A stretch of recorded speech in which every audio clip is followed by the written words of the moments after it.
Hey everyone, thank you so much for tuning in to another episode of the Retain, Grow, Thrive podcast. I'm your host and president at Growave, Joe Fox. Today I am joined by a really cool guest. Aliyah is incredibly experienced in the partnership ecosystem. I'm super happy today to really dive into her hands-on experience, the work that she does with a lot of SaaS and agencies around partnerships. I think this is going to be a real masterclass for a lot of our agency partners watching today. And I also think this is a really good opportunity for any of our agency partners who are feeling a little bit lost around their GTM, around their partnership structure, how they're managing onboarding, all of those sorts of things to be able to actually reach out to Aliyah. So I'll make sure all of her contact details are in all of the show notes, and I'll make sure her website is there.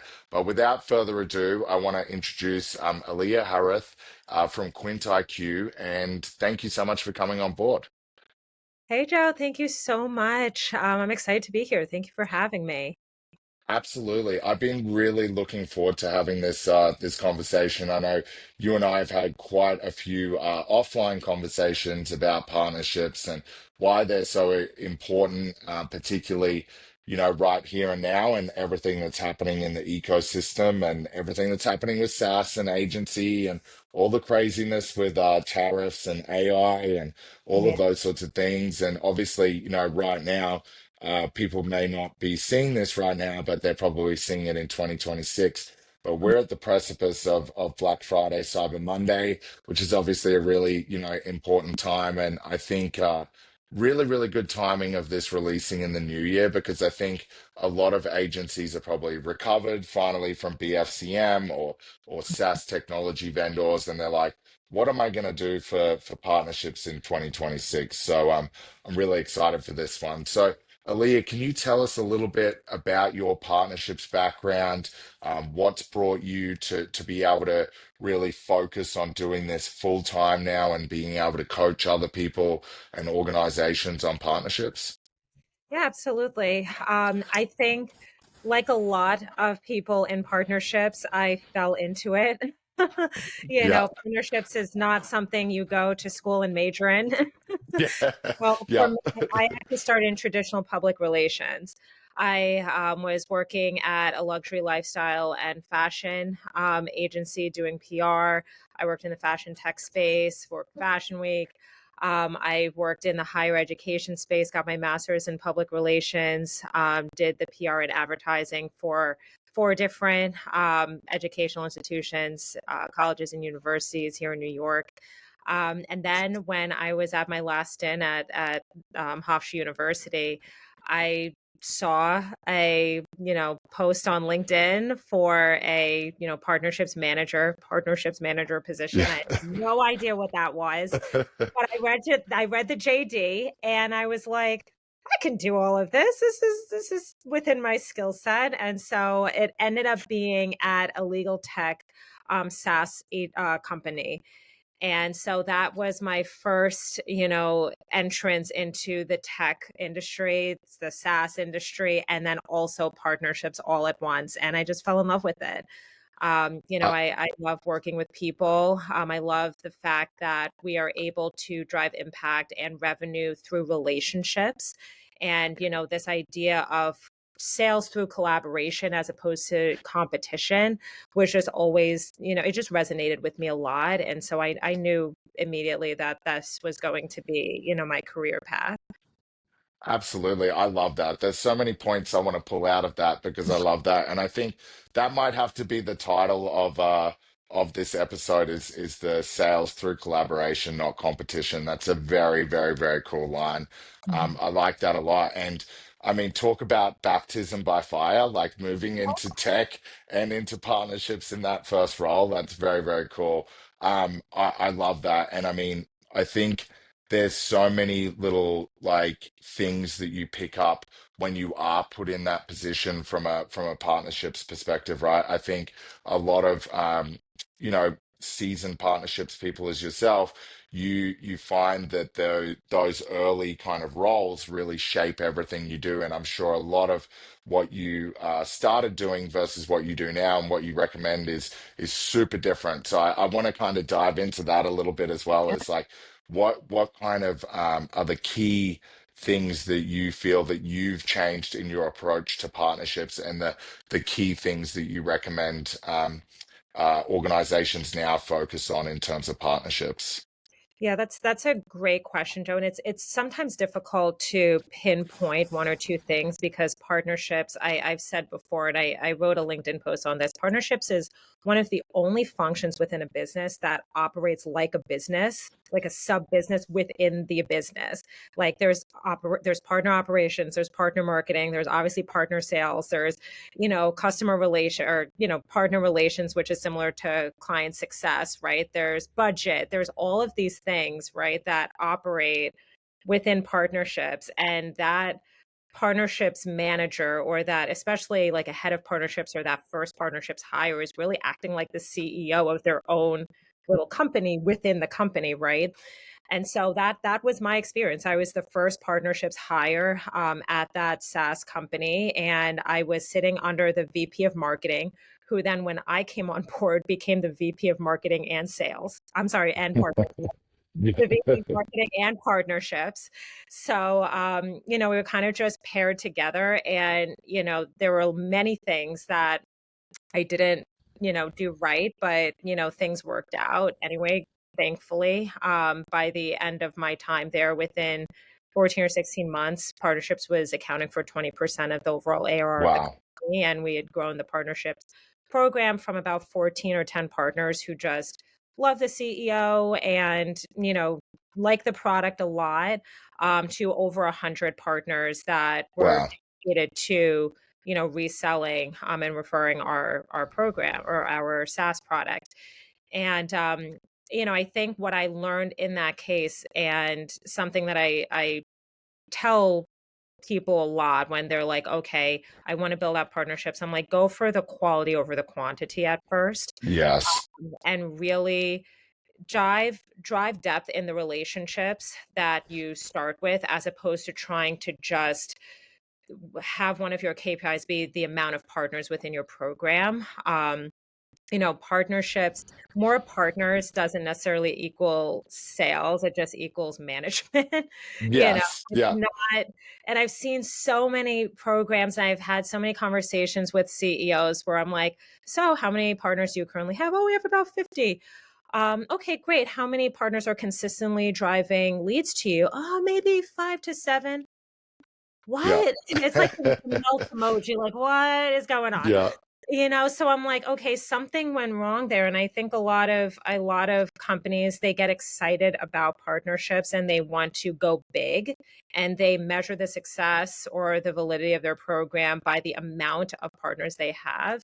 And Yes. that's something I did, at that first company. And one of my KPIs was, X number of partners.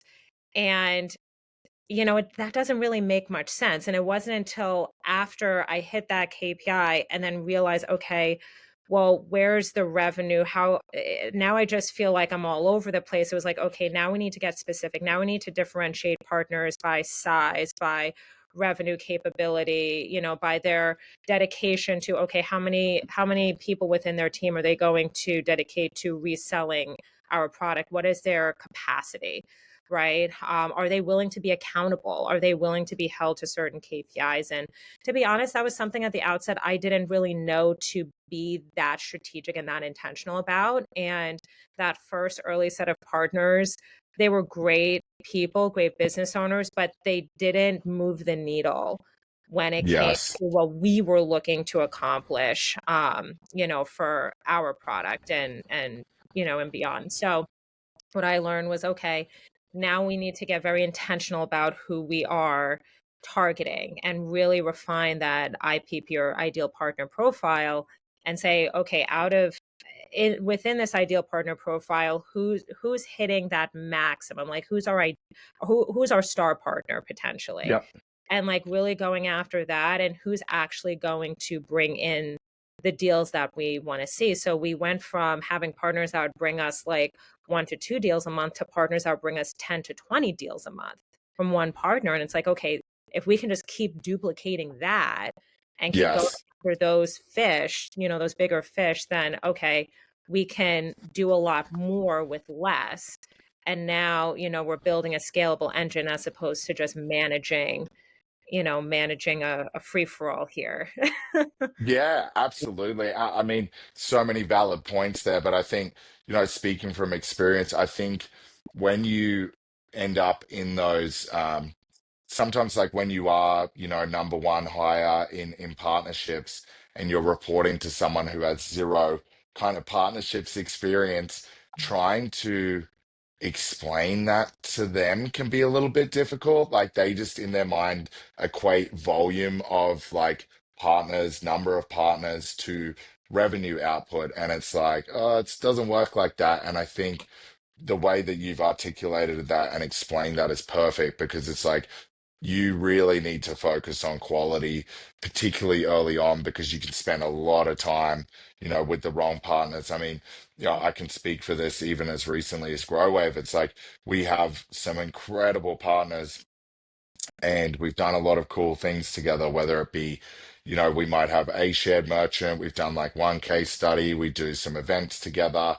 but it's only ever like, kind of worked out in that one kind of shared merchant.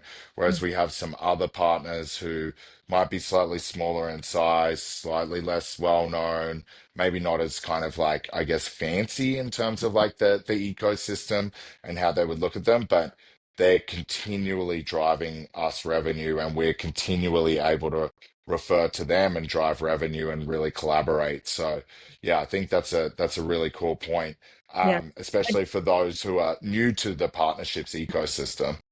Yeah, and don't get me wrong, like the big, massive partner ecosystems totally have their place, right? So Yes. it's like, the HubSpot partner ecosystem, the Shopify partner ecosystem, like the Microsoft partners, like that is in a league of its own. And Yes. mainly my career has been in, or the startups to scale ups, the small to mid size, companies where I am directly working with the CEO or the C-suite and, really building out from scratch. And I have to say, like, I understand what you're seeing over here, but for your benefit, we need to go over Yeah. here. We Yeah, need to land here. right, right. So, Absolutely. like, don't, Shopify, don't come for me. Like, your partner ecosystem is amazing. No, I love that. I love that.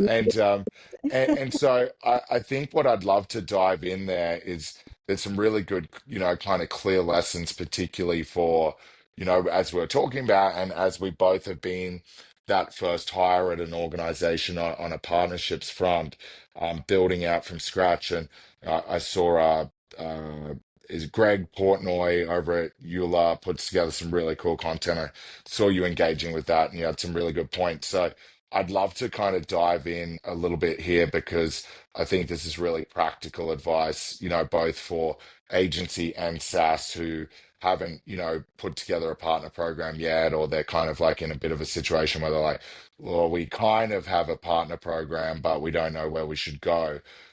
What are the first kind of things, Aliyah, do you think that a brand new partner manager first hire, let's say at a SaaS company, um, they're a startup moving towards scale up, so they're growing quite quickly. What are the first kind of, steps that they should be taking in your opinion? Mm. Yeah, it's interesting because I think I've been asked that question a lot, and I think people expect the answer of, "Oh, you should formulate your IPP, or you should, get marketing or whatever." Like, they think in terms of, okay, the program. My thing is always, okay, make sure you're ready for partnerships. Like, take a Mm, step back and yep, assess.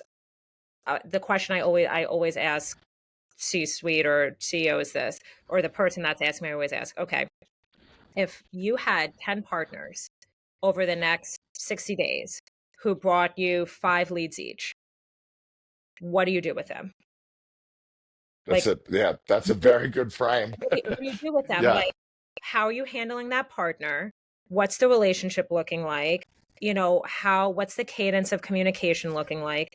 They bring you leads. Okay, what does the partner do? Where do they submit the lead? Do they send it to the partner manager? Do you have a system in place where they can register leads on a platform? How does it then go through that platform to get to, your sales team? How is it allocated to one of your AEs?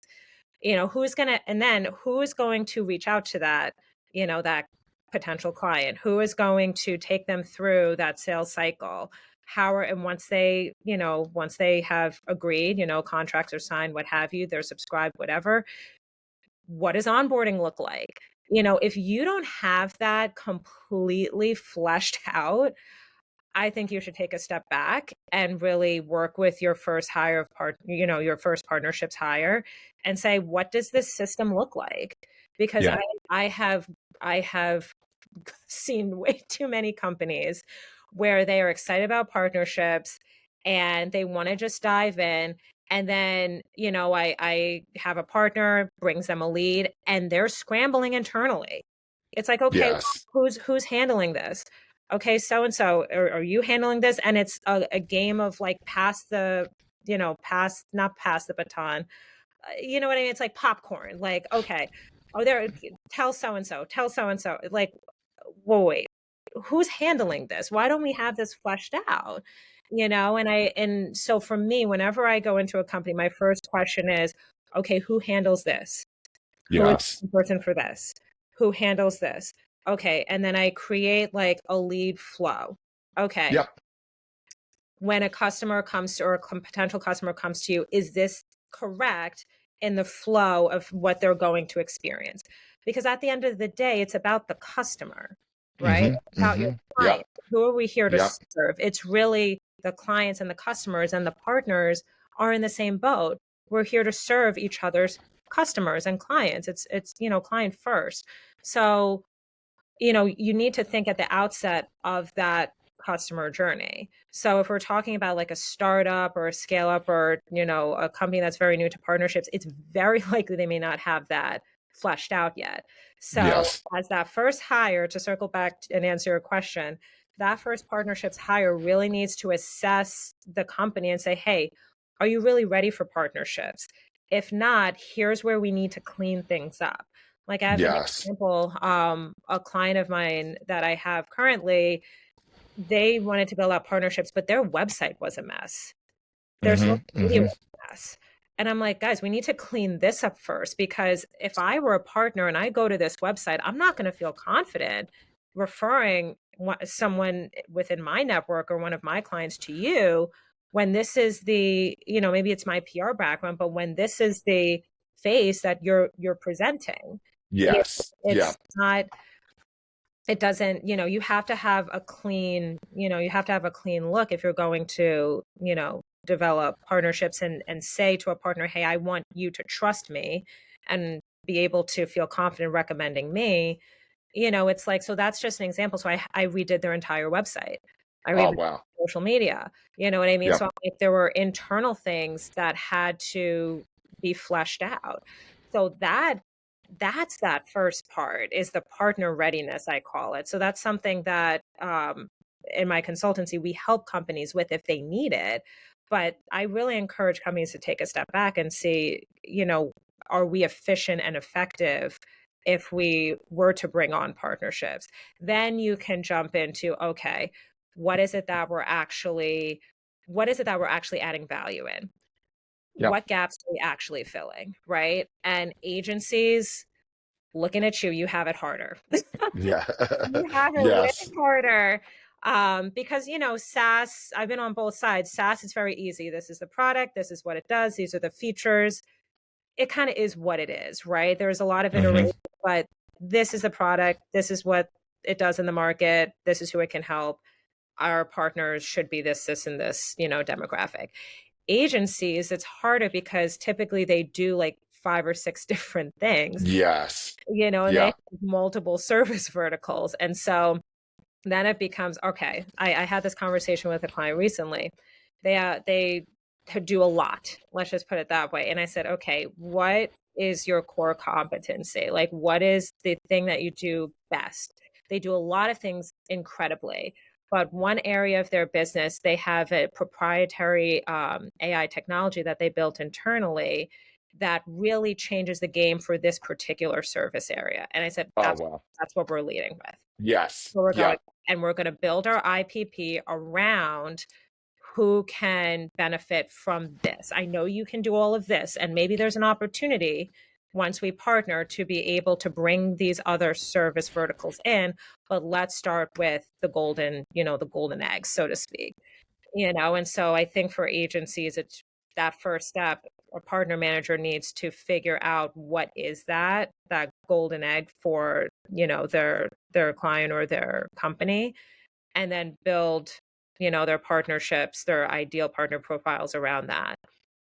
So I that's love that. I love that. There was so many valuable points there. And I think, this just highlights why it's so important to have the right advisors in your corner. Like yeah. the masterclass you just gave there in like 5 minutes was so exceptional. But I think it's one of those things like, unfortunately, I see this, to your point, I see it a lot more with agency is 2 points. Like you mentioned, as an example, the website. I see so many amazing agencies, and they might even be famous for building websites, but their own website is horrendous, and Oh, they yeah. don't like list out their core competencies or their strengths or their niches.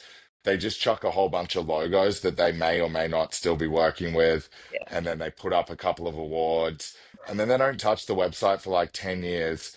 And there's no kind of like opportunity for SaaS partners to be like, can we actually complement what this agency is doing? So Mhm. that's number one, kind of like just offhanded comment to go with that. But second of all, I mean, I think there was some incredible points you made there around like the niching, and I think like really identifying what it is that sets you apart because I'm reading this really good book. I can look it up on Amazon. I'll make sure it's linked in the show notes, but it's around scaling. Mhm. Peter Kang over at Barrel Holdings sort of recommended it, but Mhm. it's really interesting. And what is really clear on there is like having this really big, kind of core focus or this like audacious goal that Mhm. actually allows you to peel back all of the other layers and really focus on that core niche or that key competency. And I Mhm. think that's such a valid point you made, like with that agency where they've got all of these core strengths, but they've actually developed like proprietary technology around this one service. So Mhm. it's like if they just scale back on the other things and double down on that kind of core offering, and then to your point, like identify partners that are going to like get value from that. Mhm. That's such a cool like concept. And I think, probably sometimes agencies, from my understanding of talking to, so many people and so many really well educated and very competent people such as yourself that are working with agencies, what I tend to often hear is that agencies and shouldn't be afraid to niche down because I think in their mind they're like, well, we're not going to get all of this business, and if we niche down, we're going to, miss out on all of this. But it's like, yes, but if you niche, you're going to excel and stand out above everyone else, and you're going to have less competition, and you're going to get the right partners involved, and everything's going to be a lot more scalable and easier if you kind of like niche down and focus. And I think that's a really cool point you make. Sorry to go on a tangent there. Oh, I think, you've been I on think it's many just, tangents in the past I minute. think it's just really like relevant because like there's such a when you're in a, and I know this from having my own agency, like you can be so tunnel visioned with like I've got to make payroll, or like I've done this huge, in our case that happened a few times, like with these huge government like web projects, and it'd be like for an entire state redoing the entire like emergency services website and system, everything that's public facing, and then make everything on the back end connect, right? And so it's like these 12 to 24-month kind of big projects, and then you're on like 120-day billing terms, and you're focused on like making sure the team reaches their sort of like checkpoints to get the billing through, and then you've got partners who want to work with you, and you're like, I can't even focus on that because I've got to focus on this. But narrowing that focus down and sort of saying, well, is that even worth it, in the long term, or should I be focused purely on this that we've built like a proprietary moat around? Mm, And I think that's like a really good point that you made of like stepping back, analyzing everything, and sort of saying, well, if you were to get this big influx of leads, what mhm. are you going to do with it? Like, if you were to get more of whatever service, are you able to service it? And I think that's so important because, and you do see it with SaaS too, where SaaS will kind of go down this path of saying, this is our ICP. You've got these imaginary targets that the C-suite have created for partnerships. Imagine. How is anyone ever going to reach that? Like, especially in a quarter, it's crazy. But yeah, I think that's why it's so important that, Aliyah, to have people such as yourself, like that can be the voice of reason to the C-suite, bridge that gap between the partner managers and the senior partner hire and the C-suite and say, look, I've seen this at, hundreds of companies in the past. And if you do it this way, it's going to work out like every single one of those. But if you do it the right way and you take a step back and think of how all of this is going to translate to the end user, then that's how you're going to get it right. So absolutely love that. No, I appreciate that. No, 100%. I think at the end of the day, you have to be okay with disagreeing, right, with the Yes. CEO Yes. and Absolutely. not caring if they're upset about it, but being like, look, Yeah. you Yeah. hired me for a reason, and you admittedly don't know partnerships. I've worked with other CEOs that have said that, and it's like then they come with, oh, but this is what we want to do. It's like, uh, Yeah. Yeah. wait, No. Yeah. hold up Yeah. now. Yeah. You admittedly said you don't know what about partnerships, so I'm here to work with you, right? And make sure we get the outcome we're both looking for. But I think something that a lot of CEOs and C-suite, and understandably so, because they're looking at the bottom line, but they equate partnerships with sales, and they are Yes. not the same. Yeah. Partnerships Yeah. is a revenue generating engine, right? If you do it right, but it is not direct sales. Direct Yeah. sales is one to one. You hire a BDR, AE, and you can expect deals to come in because they're controlling the revenue right there.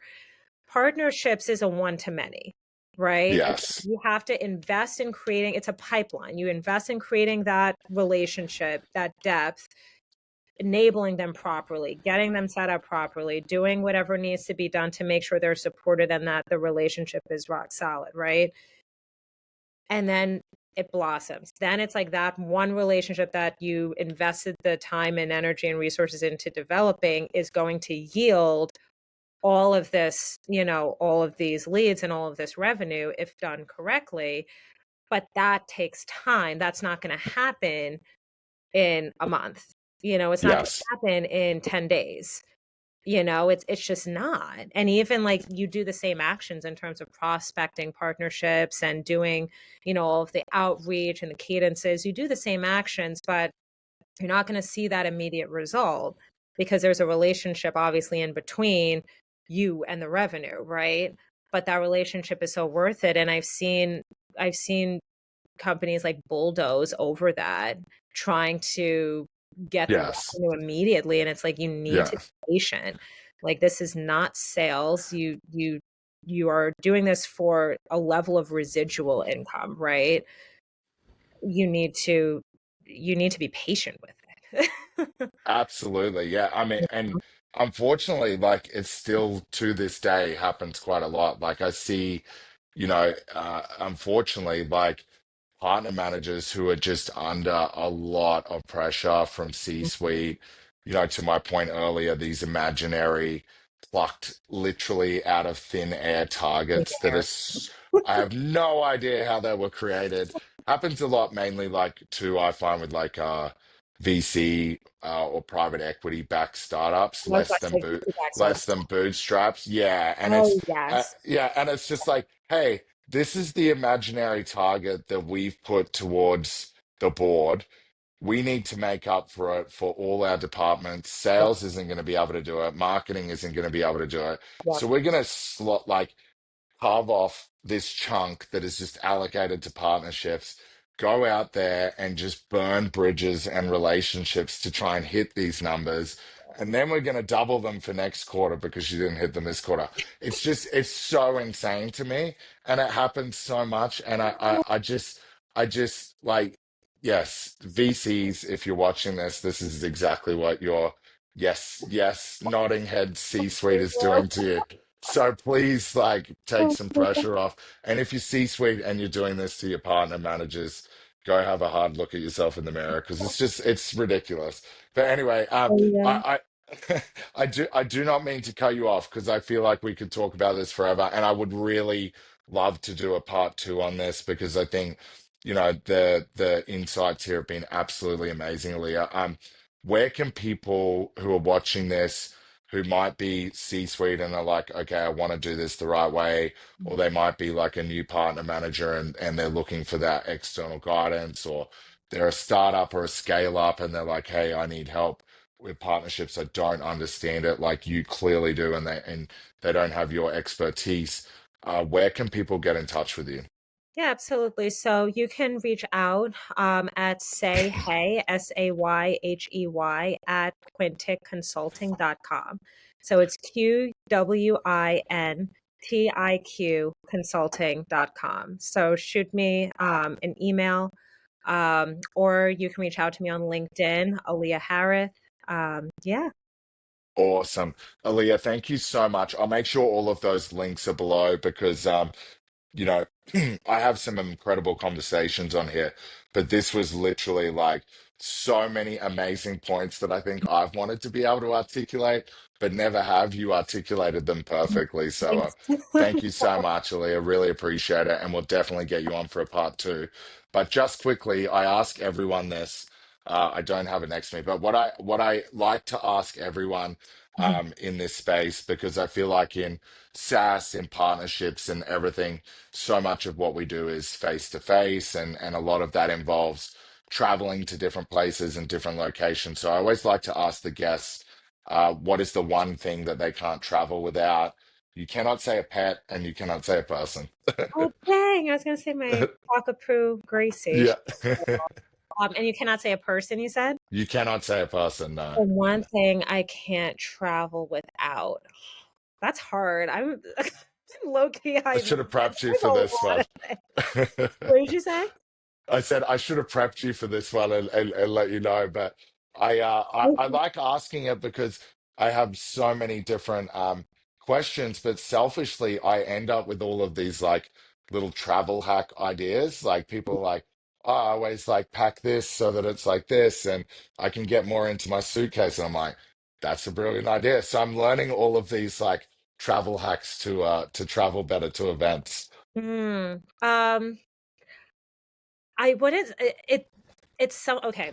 I know my answer, but it's not something that like I particularly use. It's just like if it comes in handy, it really comes in handy. So I put an Okay.